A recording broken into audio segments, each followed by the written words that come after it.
నమస్కారం. ఆధ్యాత్మిక సుధాసాగరం ధర్మ సందేహాలు కార్యక్రమానికి స్వాగతం. ఎంతో మంది ప్రేక్షకులు తమ నిత్య జీవన విధానంలో తమకు కలిగిన ఆధ్యాత్మిక పరమైన ధార్మిక పరమైన సందేహాలను ఈ కార్యక్రమం ద్వారా నివృత్తి చేసుకుంటున్నారు. మరి అటువంటి కొన్ని సందేహాలను ఈరోజు శాస్త్రీయపరమైన సమాధానాలు అందించడానికి మనతో పాటు ఉన్నారు జ్యోతిష్య బ్రహ్మ ఉపన్యాస శిరోమణి మీ అందరికీ సుపరిచితమైన డాక్టర్ కందాడై రామానుజాచార్యుల వారు. మరి వారి ద్వారా కొన్ని సందేహాలను నివృత్తి చేసుకునే ప్రయత్నం చేద్దాం. నమస్కారం అండి. నమస్కారం. శుభం భూయాత్. ముందుగా మొదటి ఉత్తరాన్ని చూద్దామండి. రామారావు గారు గుంటూరు నుంచి రాస్తున్నారు. అవబృధ స్నానం అంటే ఏమిటి? ఒక దీక్ష తీసుకున్నప్పుడు, ఒక యజ్ఞం చేసినప్పుడు, ఆ యజ్ఞం సమాప్తి నాడు, ఆ వ్రతం సమాప్తి నాడు చేసేటువంటి స్నానాన్ని అవబృధ స్నానం అంటారు. అంటే ఏమర్థం? బృధం అంటే బరువు, అవ అంటే తగ్గించుకోవటం, అవబృధం బరువు దించుకొనుట. అంటే 9 రోజులో, 7 రోజులో, 5 రోజులో, 11 రోజులు వ్రతంలో ఉంటాం కదా. వ్రతంలో ఉంటే అన్ని నియమాలే. అందులో ఈ కాలంలో వ్రతం అంటే చాలా బరువు కదా. అబద్ధం ఆడకూడదు, కోపడకూడదు, ఎవరిని తిట్టకూడదు, ఎవరి పడితే తినకూడదు, ఏవో కొన్ని నియమాలు ఉన్నాయి. ఇవన్నీ జాగ్రత్తగా పాటించాలి. అంత బరువు దాన్ని దించుకోవటం అంటే ఈనాటితోటి బరువు తీరింది, అంటే వ్రతం తీరింది కదా. అంటే అలా అని మరి స్నానం ఎందుకు? తీరిన దండం పెట్టి అయిపోతుంది కదా. పరమాత్మకు కృతజ్ఞతలు చెప్పుకోవాలి. అంటే మన భాషలో థ్యాంక్స్ కదా. ఎందుకు చెప్పుకోవాలి? చేసింది ఆయనే కదా. మనం మొదలుపెట్టిన పని విగ్రహం లేకుండా సమాప్తం చేసింది ఎవరు? ఆయనే కదా. థ్యాంక్స్ చెప్పొద్దా? మరి థ్యాంక్స్ గుళ్ళో చెప్పండి, ఇంట్లో చెప్పండి, మధ్యలో ఎందుకు, నీళ్ళలో ఎందుకు అంటారేమో. నీళ్ళు పరమాత్మకు ఇల్లు కదా. ఎక్కడుంటాడు ఆయన? ఆయన ఏమంటాం? నారాయణ అంటాం. నారా అంటే నీరు. ఆపో నారా ఇతి ప్రోక్తా ఆపో వై నరసూనవ తదస్య అయనం తేన నారాయణ స్మృత. నారాయణ అంటే నీటిలో ఉండేవాడు, నీరు ఇల్లుగా గలవాడు. నీటిలోకి పోతున్నాడు అర్థం ఏంటి? ఆయన ఇంటికి పోతున్నాం. ఇన్ని రోజులు వ్రతం బాగా పూర్తి చేయించావు నాయన, నీ ఇంటికి వస్తున్నాను అని ఆయన ఇంటికి పోయి అందులో స్నానం చేసి స్వామి ధన్యవాదాలు. అర్థమైందా? ఇలా మనం న్యాయంగా ఇప్పుడే కాదు ఎప్పుడు స్నానం చేసినా అర్థం ఇదే. నీటిలో మునిగాము అంటే పరమాత్మ ఇంటికి వెళ్ళాం. అందుకే ప్రహ్లాదుడు హిరణ్యకశిపుడు ప్రహ్లాదుని సముద్రంలో పడేస్తాడు. అయ్యో పిల్లవాడు ఏమయ్యాడు అని బాధపడుతుంటే మళ్ళీ వచ్చి, నాన్న బాధ ఎందుకు, నేను వెళ్ళింది తాతగారి ఇల్లే కదా, అక్కడికే పోయాను, తాతగారు చూశాను వచ్చాను, నాకు బాధ లేదన్నాడు. మనందరికీ పాఠం ఇది. స్నానం చేయటం కారణం ఇది. అందుకే స్నానం చేసేవారు గోవిందే సదా స్నానం, గోవిందే సదా జపం, గోవింద సదా ధ్యానం, సదా గోవింద కీర్తనం, గోవింద గోవింద గోవింద అనుకుంటూ స్నానం చేయాలి. అంటే నీ ఇంటికి వచ్చాను, నీకు థ్యాంక్స్ చెప్తున్నాను అనే పరమ ఉద్దేశంలో అవబృధ స్నానం చేస్తారు. మరొక ఉత్తరం చూద్దామండి. రాజుల నుంచి స్వామి గారు రాస్తున్నారు. దానం బ్రాహ్మణులకే చేయాలా? ఈనాటి కాలంలో ఈ సందేహం చాలామందికి వస్తుంది. దానికి కారణం ఏమిటి? దానం అంటే ఏమిటో తెలియకపోవటం. ఇవ్వటాన్ని దానం అనరు. రకరకాల ఇవ్వచ్చు. బిచ్చం పెట్టినా ఇవ్వటమే, భిక్ష పెట్టినా ఇవ్వటమే, అమ్మినా ఇవ్వటమే కదా. వాడిస్తారు, మనం ఇస్తాం. డబ్బు ఇస్తాం, వస్తువు తీసుకుంటాం. మనం డబ్బు ఇవ్వలేదా? వాడు దానం అంటారు దాన్ని. అమ్మితే దానమా? కొంటే దానమా? బిచ్చం పెడితే దానమా? కాదే. మనం అప్పు తీసుకున్నాం, మన ఇల్లు వానికి రాసి ఇచ్చాము, దానమా? దానం అంటే అర్థం తెలియకుండా ఈ ప్రశ్న వేశారన్నమాట. అంటే ఏమిటి దానం అని దేన్నంటారు? మనము చేసిన పాపాన్ని పోగొట్టుకోవటానికి ఇచ్చేదే దానం. దానం అంటే ఇచ్చేవానికి లాభం, తీసుకునేవానికి కాదు. భిక్షం అంటే తీసుకునేవాడికి లాభం. ఎక్కడ ఉంటారు, అమ్మా ఒక ముద్ద వెయ్యి అంటారు, అది భిక్షం, అది అన్నదానం కాదు. మనం అన్నదానం అంటున్నాం, అన్నం పెట్టండి ఇబ్బంది లేదు, మనం కాదనం. కానీ దానం యొక్క ఉద్దేశ్యం చేసిన పాపాలు పోవాలి. ప్రతివాడు ఎన్నో పాపాలు చేస్తాడు. కాబట్టి దానం తీసుకునేవాడు దానమిచ్చేవాని పాపాలను పోగొట్టగల సామర్థ్యం ఉండాలి. అంటే వాడు తపస్సు చేయాలి, వ్రతాలు చేయాలి, జపాలు చేయాలి, యజ్ఞాలు చేయాలి, హోమాలు చేయాలి, ధ్యానం చేయాలి, నిష్ఠతో ఉండాలి, ఆచారంతో ఉండాలి, పరిశుద్ధంగా ఉండాలి. ఇంత నిష్ఠగా ఉన్నవాడైతేనే ఎదుటివాని పాపాలు పోగొడతాడు. దానం మన పాపాన్ని పోగొట్టడానికి, కాబట్టి పాపాన్ని పోగొట్టగల శక్తి ఉన్నవాడికే ఇవ్వాలి కదా. మరి తపస్సు జపం ఎవరు చేస్తారు? తపస్సు బ్రాహ్మణే చేస్తారు. జపం వాళ్ళే ప్రజలు చేస్తున్నారు. జపం కాదు, అది ప్రచారం చేస్తున్నారు. దాన్ని జపం అనం. దానికి కొన్ని నియమాలు ఉన్నాయి. అందువల్ల ఉపనయనం కావాలి, వేదాధ్యయనం చేయాలి, మంత్రోపదేశము పొందాలి, ఆ మంత్రాన్ని జపం చేయాలి, తపస్సు చేయాలి, హోమం చేయాలి, యాగం చేయాలి. అందుకే పాత రోజుల్లో గోదానం అంటే తీసుకునేవారు కాదు. బ్రాహ్మణుడు వద్దు అనేవాడు, నేను తీసుకోను. ఎందుకు? ఆ గోవు శరీరం మీద ఎన్ని రోమాలు ఉంటాయో అన్ని పాపాలు ఇచ్చినవాడు వీనికి వస్తాయి. అవన్నీ వీడు పోగొట్టగలగాలి, జపం చేసుకోవాలి. ఒక ఏడాది ఇంటి నుంచి బయటికి పోవద్దు, వాడు తపస్సు చేసుకుంటూ కూర్చోవాలి ఏడాది ఇంట్లో. అందుకే గోదానం చేసేవాడు ఆవుకు దూడకు దానం తీసుకునే బ్రాహ్మణి కుటుంబం మొత్తం ఒక సంవత్సరానికి సరిపోయే మొత్తం గాసం ఇవ్వాలి, అవి ఇచ్చి దానం చేయాలి. కాబట్టి దానం అనేది ఇచ్చేవాని లాభం కోసము, అందుకు బ్రాహ్మణుడికే ఇవ్వాలి. ఆ సంగతి తెలియదు. వాడికి ఎందుకు ఇవ్వాలి, నాకెందుకు ఇవ్వకూడదు? నీకు కావాడు నువ్వు అడుగు, నీకు ఇస్తాం. నీకు కావాలా అడుగు, ఇస్తాం. కానీ అది దానం అన్నారు. దాన్ని అడిగి తీసుకునేది దానం కాదు. ఇచ్చేవాడే స్వామి పాపం చేశాను, ఈ పాపం పోవడానికి నీకు దానం ఇస్తున్నాను, పిలిచి ఇస్తాడు దానం చేసేవాడు. వీడు బ్రాహ్మణుడు వెళ్ళాడు, దాత బ్రాహ్మణుడిని పిలిచి అయ్యా ఈ దానం తీసుకుంటారా, నేను తప్పు చేశాను, నాకు ఈ పాపం ఉంది, దాన్ని పోగొట్టండి, అనుగ్రహించండి, బతిలాడి ప్రార్థించి అడిగి దానం ఇస్తారు.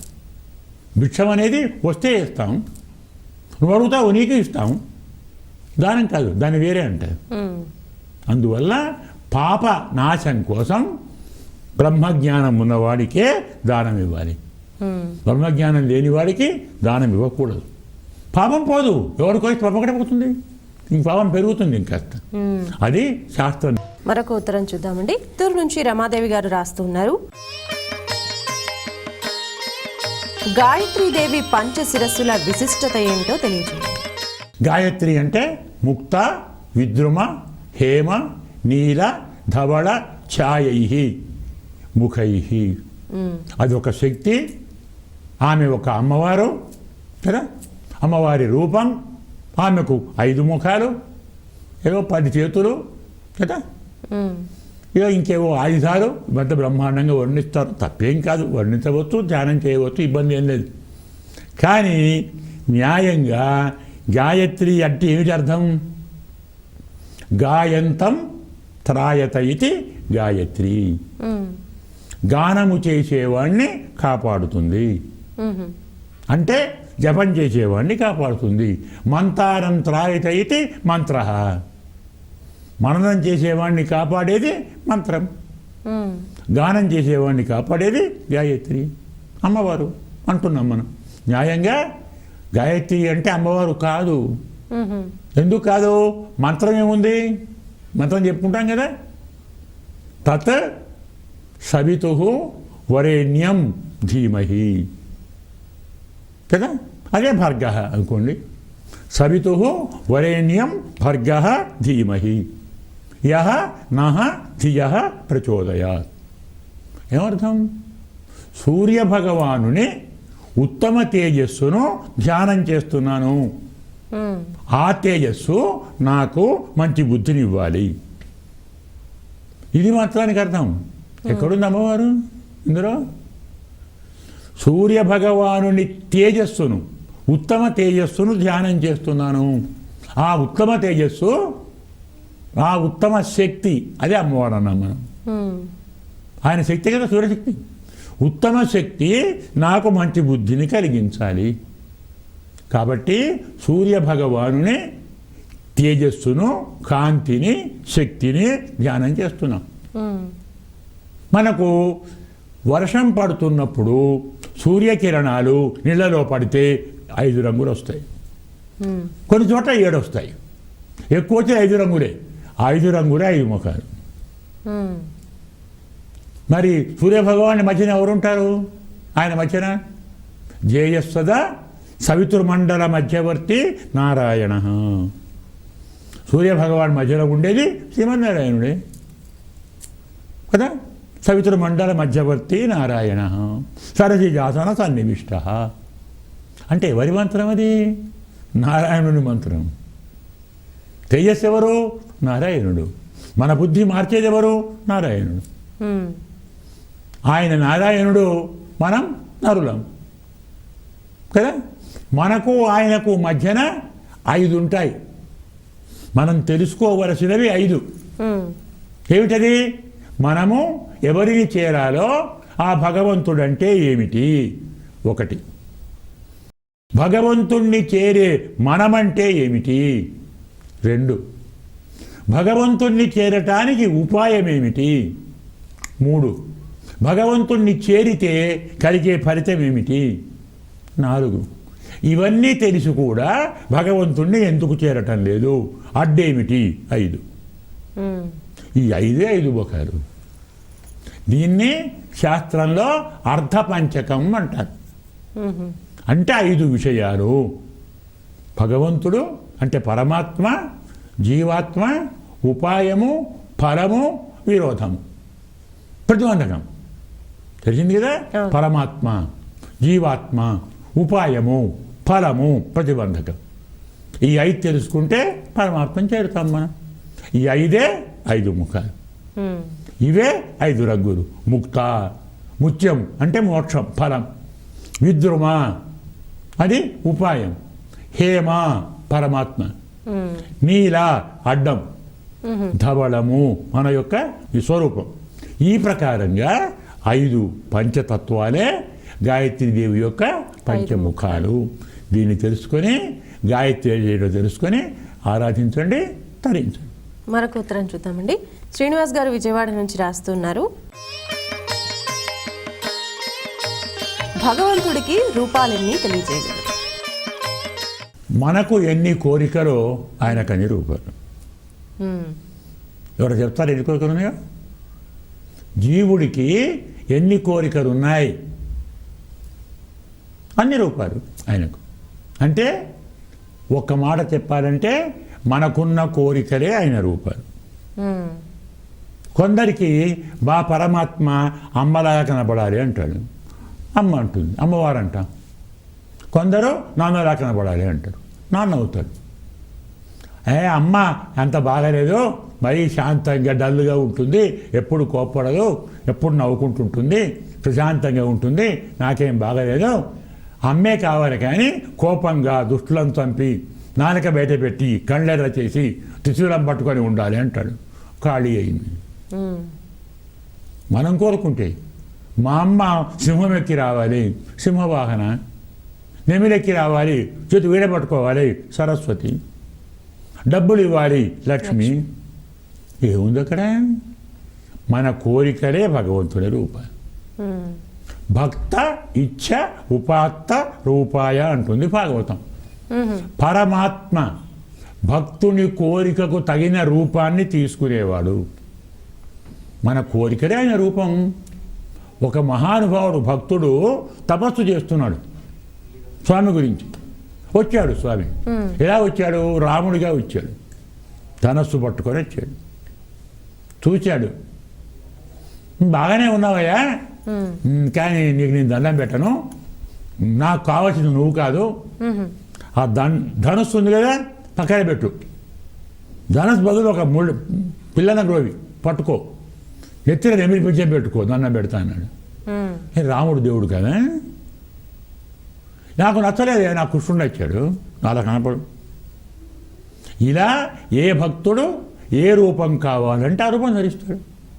అందుకే స్వామిని నమోస్తు అనంతాయ సహస్రమూర్తయే సహస్రపాదాక్షి శిరోరుబాహవే సహస్రనామ్నే పురుషాయ శాశ్వతే సహస్రకోటి యుగధారిణే నమః. ఆయన కన్నీ వీలే. వేదం చెప్తుంది సహస్ర శీర్ష పురుష సహస్రాక్ష సహస్రపాద్, 1000 పాదాలు, 1000 చేతులు, 1000 తలకాయలు ఉంటాయి ఎవరికన్నా? నిజంగా 1000 తలకాయలతో వచ్చి మనం చూస్తామా స్వామిని? చూస్తామా? అమ్మ బాబో ఇది ఎవరో చూడదంటాం. అందువల్ల మనం ఎలా కోరితే అలా కనపడతాడు. అనంత రూపాలు, పరమాత్మ రూపాలు అనంతము, భక్తుని కోరికలు అనంతము. నాకే కోరిక లేవు అంటే భక్తుని భక్తి అనంతము, పరమాత్మ రూపాలు అనంతము. దానికి లెక్క లేదు, లెక్క పెట్టలేము. అది సమాధానం. మరొక ఉత్తరం చూద్దామండి. భీమవరం నుంచి శ్రీలక్ష్మి గారు రాస్తూ ఉన్నారు. సూర్య భగవానుడు లేదా నవగ్రహాల ఫోటోలు ఇంట్లో ఉండవచ్చా? నవగ్రహాలంటే దెయ్యాలు భూతాలు కావు. చాలామంది భయపడతారు, అవి హాని చేస్తాయి అనుకుంటారు. ఏ గ్రహము హాని చేయదు, అందరూ మేలే చేస్తారు. దెబ్బలు కొట్టే తల్లి కదా, అమ్మ అని పిలవమా? పిలుస్తా. నాన్న అని పిలవమా? తిట్టితే అమ్మ కదా, మా అమ్మ మంచిది కాదంటావా? తిడితే మళ్ళీ అమ్మే కావాలి. తిట్టినా అమ్మే కావాలి, కొట్టినా అమ్మే కావాలి, కోప్పడ్డా అమ్మే కావాలి, వెళ్ళగొట్టినా నాన్నే కావాలి. ఎందుకు కొడుతుంది తల్లి? పగతోటే. తప్పు చేస్తా. పిల్లవాడు బాగుపడాలి, మంచి పేరు రావాలి. అంటే మనం మంచిదారులు నడవాలంటే కాస్తంత శిక్ష తప్పదు. అమ్మైనా చేస్తుంది, నాన్నైనా చేస్తాడు, అదే పని గ్రహాలు చేస్తాయి. శిక్షే అది కూడా. తప్పేమిటా? అమ్మో శనండి, చాలా మంచివాడు శని. శని దుర్మార్గుడు కాదు. ఏళ్ళనాటి శనిలోనే వివాహం అవుతుంది, ఏళ్ళనాటి శనిలోనే ఇల్లు కట్టుకుంటాం, ఏళ్ళనాటి శనిలోనే ఉద్యోగం వస్తుంది. ఇవన్నీ కష్టాలా సుఖాలా? సుఖాలు. ఏమనుకుంటారు? సుఖాలు అనుకుంటారు కదా. అవునా? పెళ్ళి సుఖమా?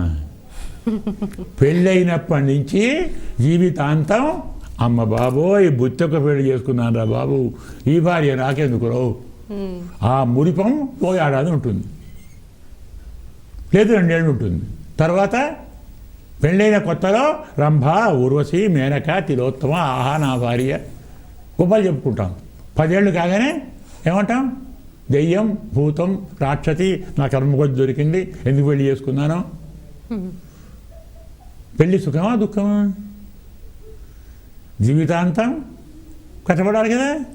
కాబట్టి శాస్త్రం చెబుతుంది పెళ్ళిని మించిన కష్టం లేదు. రెండవది ఉద్యోగం. ఉద్యోగం సుఖమా కష్టమా? ఉదయం 9 నుంచి సాయంత్రం 5 దాకా అక్కడే ఉండాలి. వాడు చెప్పినట్టే వినాలి, వాడు ఏమంటే అది చేయాలి.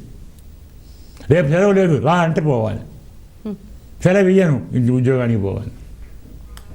పుట్టినరోజు కానీ ఇంకో రోజు కానీ సెలవు ఇయ్యనంటే పోవాలి. వాడికి బానిసే కదా. అవునా?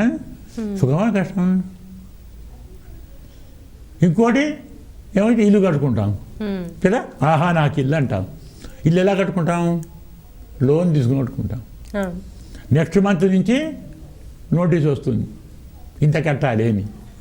అంటే తన తిండి కూడా ఆపి వాడిని డబ్బులు కట్టాలి మొదలు.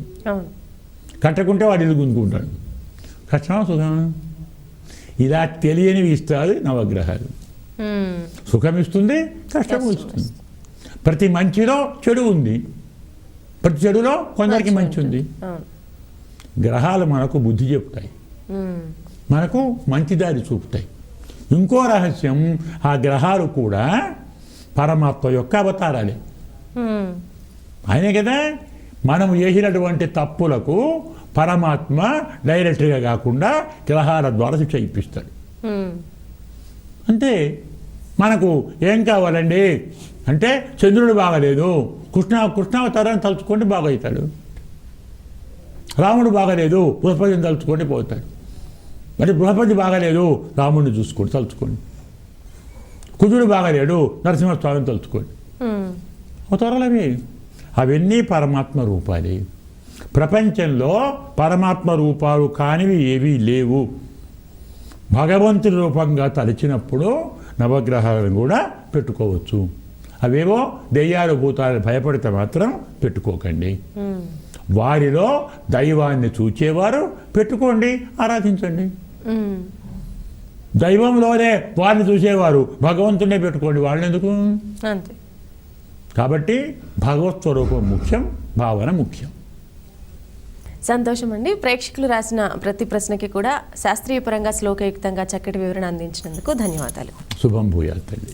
మరి వీక్షించారు కదా, మీకు కూడా ఇటువంటి ధర్మబద్ధమైన సందేహాలు ఏమైనా ఉన్నట్లయితే మీ సందేహాలను ఉత్తరాల ద్వారా, ఈమెయిల్స్ ద్వారా మాకు రాసి పంపండి. మా చిరునామా ధర్మ సందేహాలు, కేర్ ఆఫ్ భక్తి TV, road number 92, Jubilee hills, Hyderabad 5,96,000. మా ఈమెయిల్ ఐడి bhaktihyd@gmail.com. ఇది ఇవాల్టి ధర్మ సందేహాలు కార్యక్రమం. మరో కార్యక్రమంలో మళ్ళీ కలుద్దాం. నమస్కారం.